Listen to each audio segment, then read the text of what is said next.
महाभारत के युद्ध के दौरान पांडवों और कौरवों के बीच कुरुक्षेत्र में एक भयंकर युद्ध छिड़ा हुआ था। इस युद्ध के प्रारंभ में अर्जुन, जो पांडवों के महान योद्धा थे, अपनी सेना को युद्ध के लिए तैयार देख रहे थे। उन्होंने अपनी दृष्टि उठाई और देखा कि उनके सामने उनके अपने गुरु, भाई, बंधु और मित्र खड़े हैं। अर्जुन की आत्मा यह देखकर विचलित हो उठी।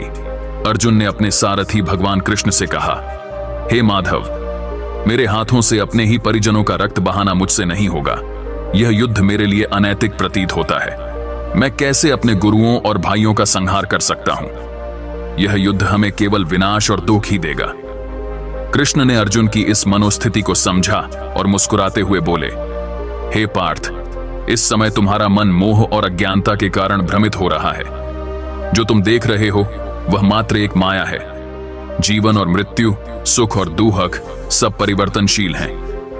अर्जुन ने उत्तर दिया, लेकिन हे कृष्ण, इन परिस्थितियों में क्या करना उचित है? मेरे मन में अनेक विचार उठ रहे हैं और मैं निर्णय नहीं कर पा रहा हूं। कृष्ण ने गहरी सांस लेते हुए कहा, हे अर्जुन, सुनो, मैं तुम्हें गीता का ज्ञान दूंगा, जिससे तुम्हारा भ्रम दूर हो जाएगा। सबसे पहले यह समझो कि आत्मा अजर और अमर है। यह न कभी जन्म लेती है, न ही कभी मरती है। यह केवल शरीर का परिवर्तन करती है। कृष्ण ने आगे समझाया, अपने कर्तव्यों का पालन करो। कर्म पर तुम्हारा अधिकार है, लेकिन फल पर नहीं। अपने कर्तव्य को निष्ठा से निभाओ और फल की चिंता मत करो। जो कर्म तुम कर रहे हो वह तुम्हारा धर्म है। इसे सही तरीके से निभाना ही तुम्हारा कर्तव्य है। कृष्ण ने अर्जुन को यह भी बताया कि हर व्यक्ति को अपने स्वाभाविक कर्म का पालन करना चाहिए। उन्होंने कहा, यदि तुम अपने स्वाभाविक कर्म से भागोगे तो यह न केवल तुम्हारे लिए बल्कि समाज के लिए भी हानिकारक होगा। तुम्हारा धर्म युद्ध करना है और इस युद्ध से भागना तुम्हें और तुम्हारे वंश को कलंकित करेगा। कृष्ण ने अर्जुन को यह भी सिखाया कि मानसिक शांति और संतुलन को कैसे बनाए रखें।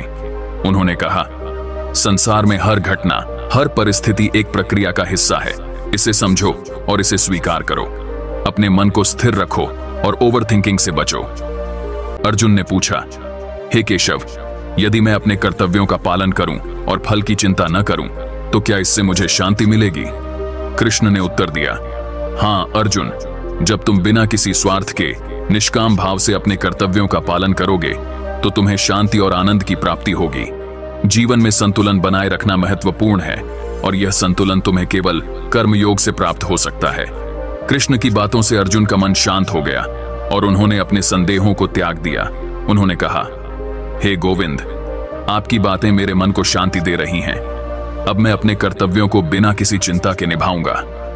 कृष्ण ने मुस्कुराते हुए कहा, यही तुम्हारे लिए उचित है अर्जुन। अपने कर्तव्यों का पालन करो और परिणाम की चिंता भगवान पर छोड़ दो।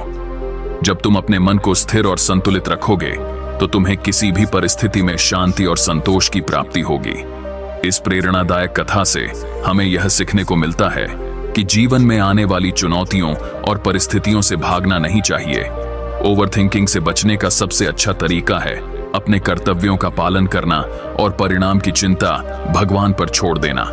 जब हम अपने कर्तव्यों का निष्काम भाव से पालन करते हैं तो हमें मानसिक शांति और संतुलन की प्राप्ति होती है। शिक्षा, अपने कर्म पर ध्यान केंद्रित करें, फल की चिंता न करें। ओवरथिंकिंग से बचने के लिए अपने कर्तव्यों का निष्ठा से पालन करें और परिणाम को भगवान पर छोड़ दें। यही सच्ची शांति और संतुलन का मार्ग है।